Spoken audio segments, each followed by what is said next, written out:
In the last 5 years, Venezuela's state-run economy has shrunk by nearly half. Hyperinflation triples the prices of goods every month and has driven millions abroad to escape increasing poverty at home. Chronic food and medicine shortages have undercut the heavily subsidized programs for the poor instituted by former President Hugo Chavez and continued by his successor Nicolas Maduro.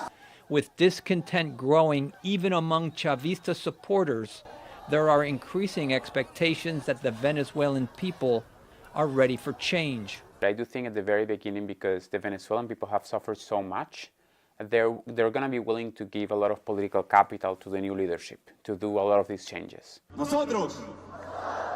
That is, if opposition-led efforts succeed to force Maduro out after he banned opponents in last year's election. The U.S. and other countries have recognized Juan Guaido, president of Venezuela's National Assembly, as interim leader.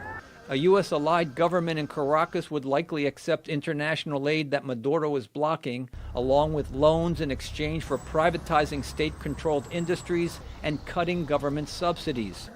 Fighting inflation by cutting social programs and price controls will likely be the top priority, a move that economists say could actually help the poor by allowing the free market to work. The moment you move from very high inflation to low inflation, the first thing that you see is a dramatic reduction in poverty rates. Privatizing Venezuela's state-owned oil and gas company, PDVSA, could greatly increase revenue, especially after the U.S. eases oil sanctions. The company has seen production drop by 2/3 in the last decade due to a crumbling infrastructure and gross mismanagement.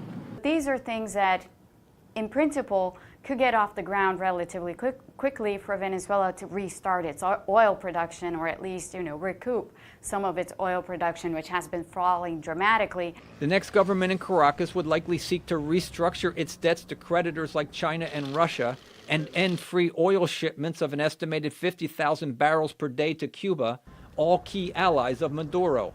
Brian Padden, VOA News, Washington.